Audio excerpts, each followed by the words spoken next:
Lesson number 4 environmental management अपना चालू था। Page number 40 need of environmental conservation. यहाँ से अपना पीरियड स्टार्ट होगा आज का। तो ये बात बराबर ध्यान में रखो कि जो जनरल पब्लिक रहती है वो एनवायरमेंटल कंजर्वेशन के रूल्स क्या रहते हैं उससे वो अनअवेयर रहते हैं। तो एनवायरमेंटल कंजर्वेशन के लिए बहुत सारे लोगों का पार्टिसिपेशन होना बहुत जरूरी है। It will be possible to answer the environmental problem only if the environmental protection conservation become an effective public movement.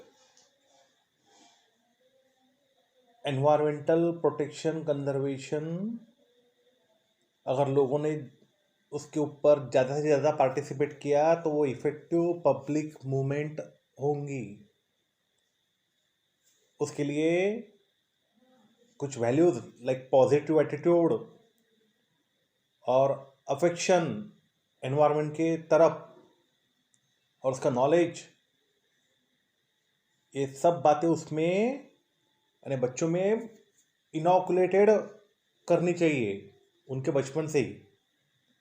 For this purpose values like positive attitude and affection towards environment, knowledge about it should be inoculated among the children since their childhood. उसके कारण क्या होगा? This will help to make the future generation more aware about the environmental conservation and protection. And आने वाली पीढ़ी जो रहेंगी, बच्चों को अगर बचपन से ही अपन ने एनवायरमेंटल कंजर्वेशन के बारे में बराबर प्रॉपर नॉलेज दिया तो जो आने वाली पीढ़ी रहेंगी वो एनवायरनमेंट का अच्छी तरह से कंजर्व कर सकेंगी और प्रोटेक्शन करेंगी। तो उसके लिए अवेयरनेस बढ़ाओ, बच्चों में, लोगों में अवेयरनेस बढ़ाओ through education. Today all the develop and developing underdeveloped countries have accepted the responsibility of environmental protection. अब ये तीनों प्रकार की जो कंट्रीज रहती है, एक डेवलप अपनी जैसी इंडिया जैसी डेवलपिंग और कुछ अंडर डेवलप कंट्रीज, इन्होंने एक्सेप्ट किया है कि एनवायरमेंटल प्रोटेक्शन होना बहुत जरूरी है, रिस्पॉन्सिबिलिटी है सबकी। Their efforts are in that direction. अब सब उसी दिशा में काम कर रहे हैं। They have defined the future plan about environmental protection and have constituted the necessary law. उन्होंने कुछ फ्यूचर प्लान तैयार किए हैं एनवायरमेंटल प्रोटेक्शन के लिए और उसके लिए उन्होंने कुछ जरूरी लॉस तैयार किए। एंड जो एनवायरमेंट का प्रोटेक्शन करेंगे नहीं, जो उसको हानि पहुंचाएंगा, उसके लिए उन्होंने कुछ कायदे चेंज किए हैं या कायदों का रूपांतर किया है कुछ और हार्श में। तो जिसके कारण लोगों में एक जागरूकता तैयार हो जाए कि एनवायरनमेंट का किसी प्रकार की कोई भी हानि पहुंचाएगा नहीं। तो उसके लिए कुछ नेसेसरी लॉस तैयार किए गए हैं, ऐसा हर एक कंट्रीज में है। नेक्स्ट, ए पेक इनटू हिस्ट्री। 1972 में, अब ये लॉन्ग फॉर्म ध्यान में रखना, हाँ, क्योंकि लॉन्ग फॉर्म बहुत बार आते हैं एग्जाम में। United Nations environmental programme UNEP, 1972 में United Nation environment programme UNEP establish हुआ और उसमें एनवायरमेंटल प्रॉब्लम के ऊपर डिस्कशन हुआ। बाद में इंडिया में एनवायरमेंटल डिपार्टमेंट एक सेपरेट तैयार किया गया after through discussion on environmental problem. बाद में अभी minister of environment and forest is involve in planning inducting and increasing awareness about environment and forest through various programs since 1985. क्या बोला है ध्यान में रखो. मिनिस्ट्री ऑफ एनवायरमेंट, पर्यावरण मंत्री and forest is involve in, वो क्या करते हैं, प्लानिंग, नियोजन करना, inducting and increasing awareness about environment and forest through various program. कब से कर रहे हैं? 1985 से. अब ये पेज नंबर 40 पे एक चार्ट दिया है, वो ध्यान में रखो बराबर. Nowadays we are observing the environmental degradation everywhere. Complete the flow chart given beside with the help of environment. अब need of environmental conservation, 2 topic लिख के दिया है. To maintain the balance in nature, और इधर लिखा है to solve the natural and artificial problem. To maintain the balance in nature के ऊपर लिखो to maintain clean pollution free air, water and land. To maintain clean pollution free air, water and land. उसके नीचे लिखो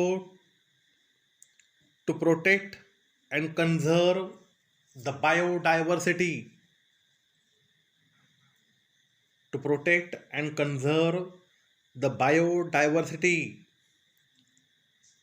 अब ये जो आपको राइट साइड में दिया है टू सॉल्व द नेचुरल, उसके ऊपर लिखो to conserve natural resources. To conserve natural resources. और उसके नीचे लिखो to give quality of life, to give quality of life and sustainable future to next generation. To give quality of life and sustainable future to next generation. Next topic, environmental conservation, our social responsibility. Since existence of human, there is interrelationship between human and environment. जब से अस्तित्व तैयार हुआ इंसानों का, तो एक relation बन गया है ह्यूमंस एंड एनवायरमेंट. जब से जमीन तैयार हुई है, इसके ऊपर इंसान ने हर चीज से कॉन्क्वर करने का प्रयत्न किया. Who must step up on the earth long after formation of earth. And बहुत पहले से इंसानों ने जमीन के ऊपर अपना कब्जा करना चालू कर दिया था. On the earth human being prove it's superiority as compared to other animal with the help of character like intelligence, memory, imaginary ability, etc. अपन अपना वर्चस्व बाकी एनिमल से बता सकते हैं और बताया है, क्योंकि इंटेलिजेंस है, मेमोरी है, और अपन सोच कर सकते हैं यानी इमेजिन कर सकते हैं. ये एबिलिटी सिर्फ इंसानों में है. Human establish domination over the nature. Dominate, domination, dominant. Mendel के चैप्टर में अपने को ये सब आया था. डोमिनेंट माने वर्चस्व. Human establish domination over the nature. Nature के ऊपर ने अपन डोमिनेशन करने का प्रयत्न किया है और प्रयत्न कर रहे हैं, एस्टैब्लिश कर रहे हैं. जितना नेचर से मिलता है वो सब रिसोर्सेज अपन यूज कर रहे हैं. Human utilize all the natural resources as much as possible. In an attempt to live a satisfactory life, एक अच्छी जिंदगी जीने के लिए इंसानों ने नेचर से सब कुछ छीन लिया है. Human kept on snatching from the nature as much as possible. जितना छीनते आता उतना अपन ने स्नैच किया है. And this lead to increase in problem, और उसका रूपांतर बहुत सारे प्रॉब्लम में तैयार हो गया है. From this entire scenario, we can understand that human has crucial role in maintaining the environmental balance. अब ये सब कुछ बिगाड़ा ही अपन ने है, तो इसको अच्छा करना भी है, इंसानों का ही काम है. एंड अपना रोल कैसा रहेगा? क्रुशियल रोल रहेगा. काय के लिए? एनवायरमेंटल बैलेंस के लिए. If human has disturb the environmental balance, अगर एनवायरमेंटल बैलेंस डिस्टर्ब हो गया, then human itself only can conserve and improve the quality of nature. And क्या बोला है, बराबर ध्यान में रखो कि if human has disturb the environmental balance, अगर इंसानों ने एनवायरमेंटल बैलेंस डिस्टर्ब किया है तो इंसान ही उसको कंजर्व और क्वालिटी ऑफ नेचर को इम्प्रूव कर सकता है. बहुत सारे लोगों को मालूम भी नहीं होता है कि अपनी एक्टिविटीज जो है वो एनवायरनमेंट के लिए हार्मफुल है. And thereby unknowingly many activities happen, और उसके कारण बहुत सारी एक्टिविटीज होते रहती है. तो नेचर को कंजर्व करना, उसकी क्वालिटी इंप्रूव करना, ये अपनी सब इंसानों की सोशल रिस्पॉन्सिबिलिटी है. Next topic, page number 42, the big story of A small man.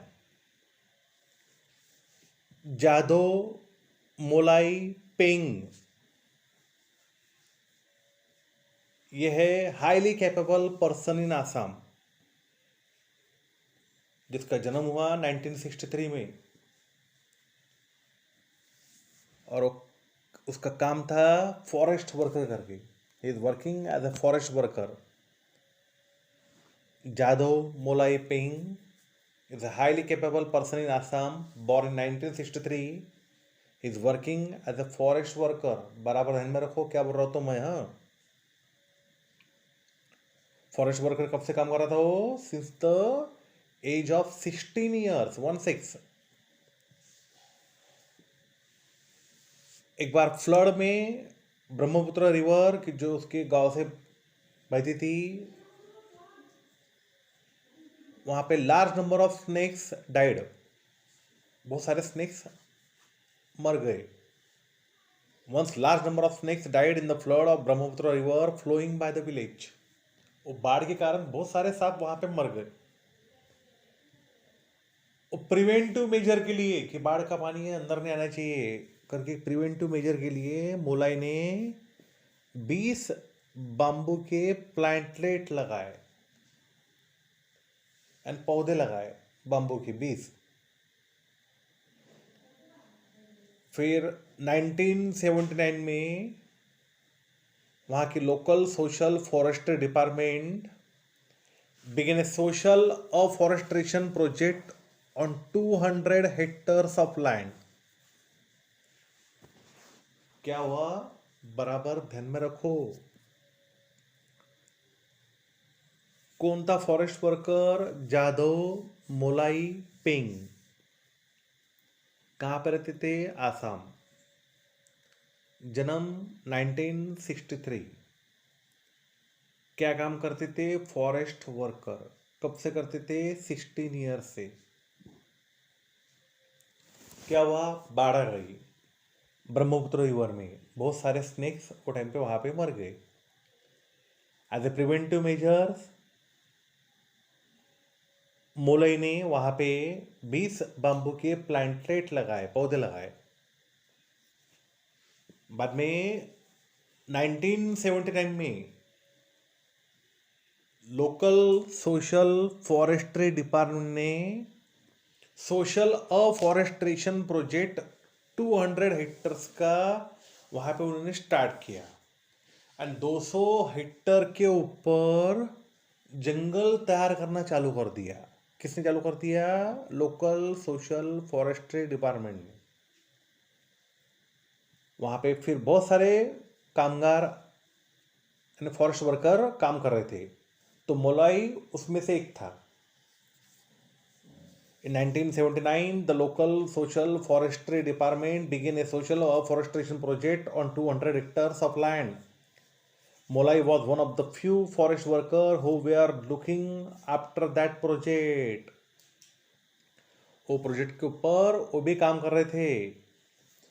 अब बहुत सारे बच्चों को ये समझ भी नहीं आऊँगा कि हेक्टर माने क्या, तो ध्यान में रखो, 1 हेक्टर माने 10,000 स्क्वायर मीटर इतनी जगह। 1 hectare is equal to 10,000 square metre.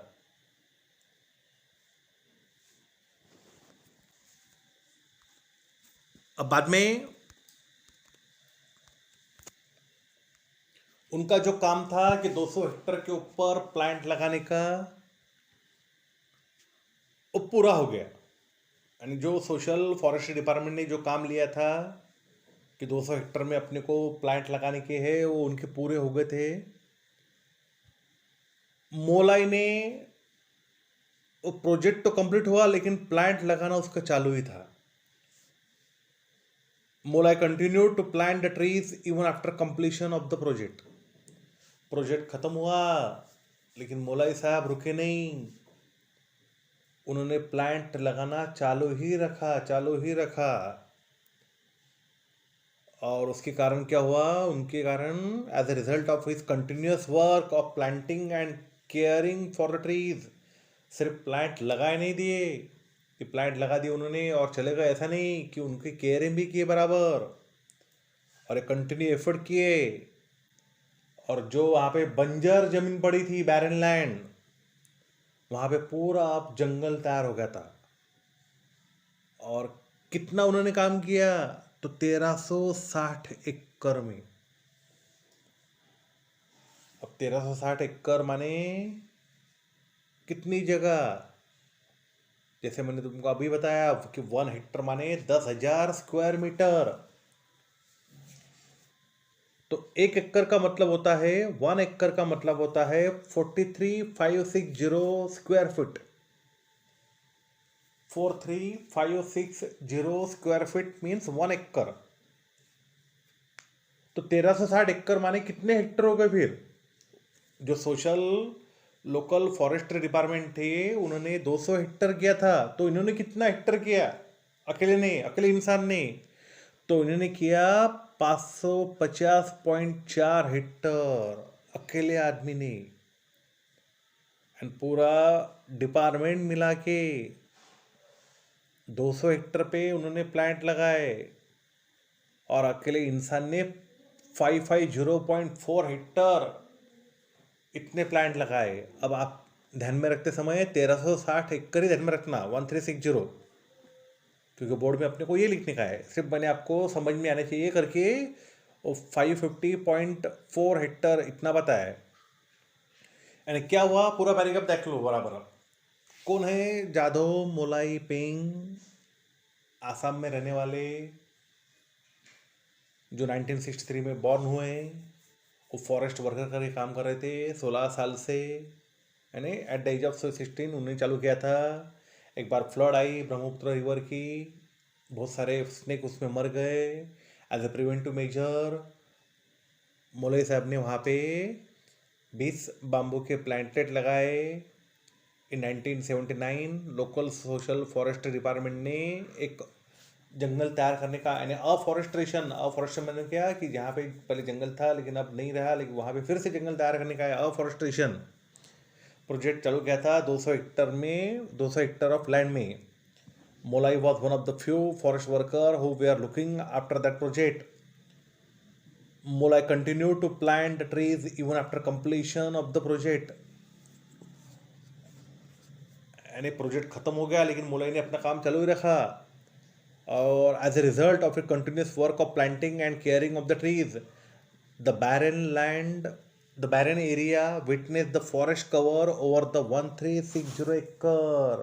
और उन्होंने अकेले ने 1360 एकड़ में जो बैरन लैंड वहाँ पे पड़ी थी उसको जंगल में रूपांतर किया। Today this jungle in Kokilamukh of Jorhat district of Assam is the result of hard work for 30 years। और वो 1360 एकड़ बैरन लैंड को फॉरेस्ट कवर करने में जादव मोलाई पेंग को 30 साल लगे थे। और वो जंगल कहाँ पे है? Kokilamukh of Jorhat district of Assam. उनके लिए, उनको ये काम के लिए, ये कोई मामूली काम नहीं है, एक काम के लिए उनको प्रेस्टिजियस पद्मश्री अवार्ड दिया गया था। Now it is well known as Molai jungle. अब उनके नाम से वो जंगल जाना जाता है।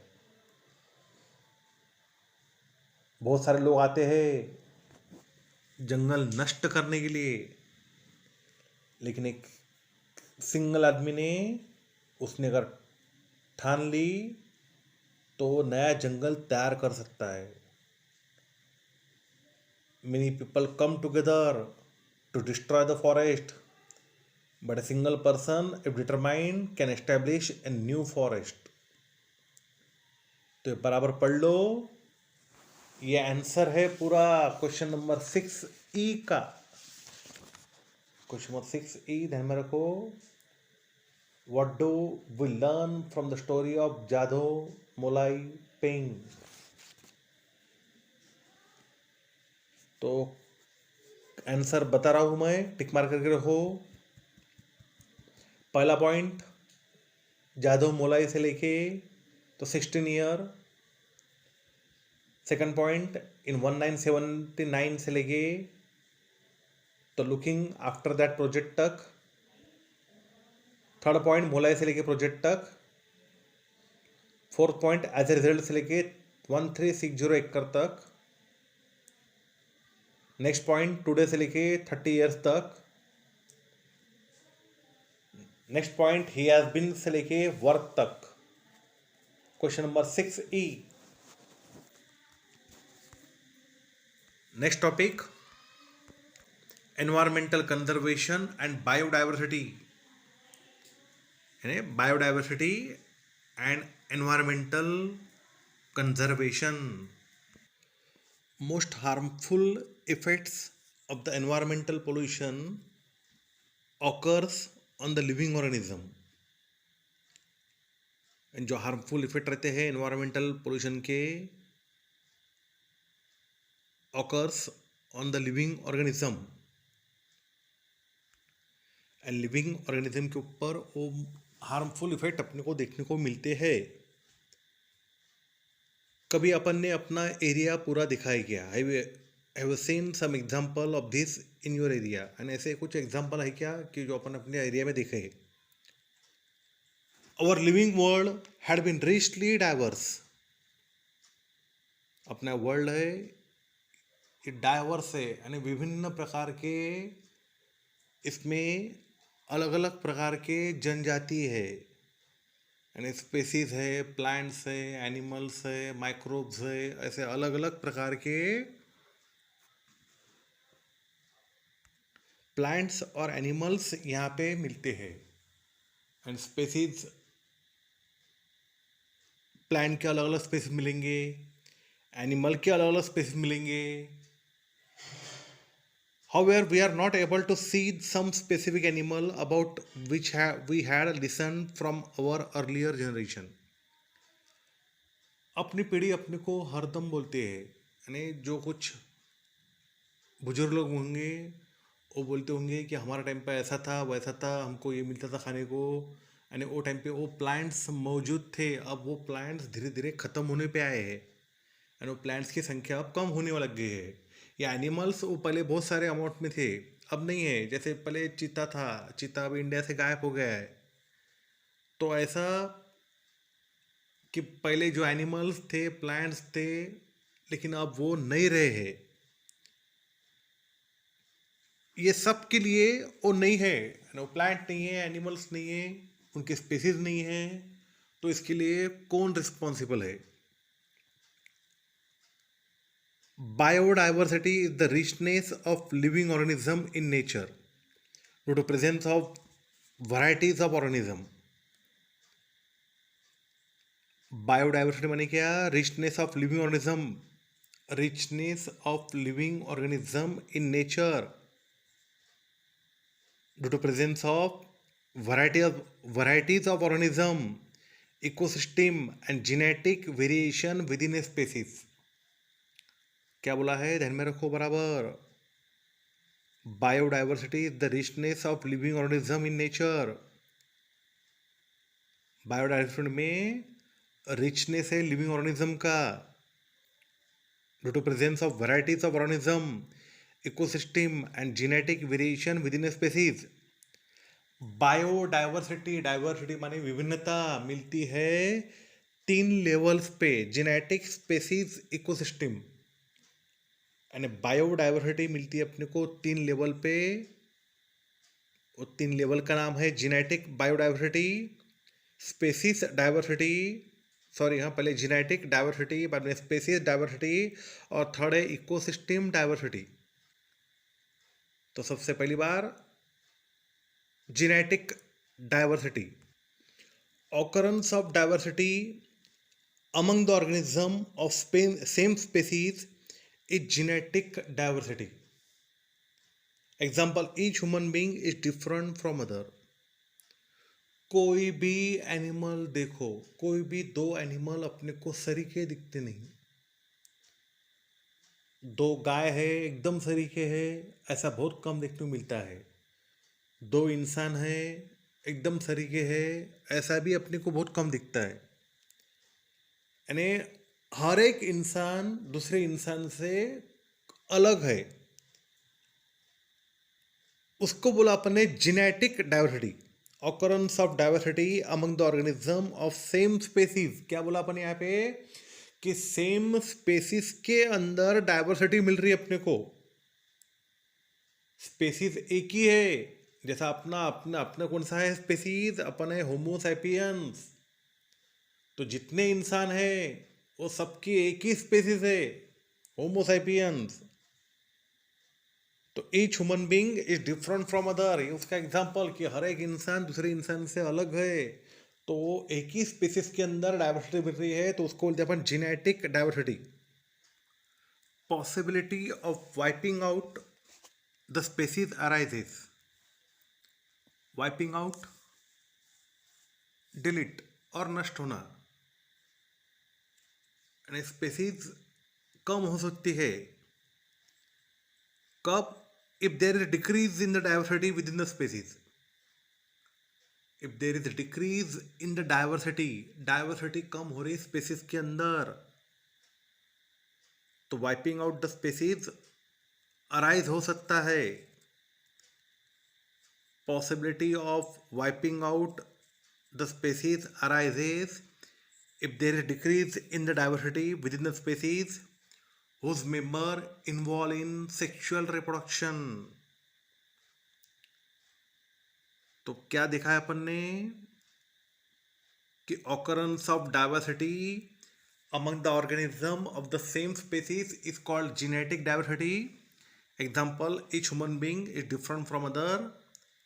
बाद में क्या बोला अपन ने? possibility of wiping out the species arises if there is a decrease in the diversity within the species whose members involve in sexual reproduction. बाद में स्पेसीज डाइवर्सिटी, अब बहुत सारे स्पेसीज ये अर्थ के ऊपर मिलते हैं अपने को, नेचर में मिलते हैं, उसको बोलते हैं अपन species diversity. Innumerable species of organism occur in the nature.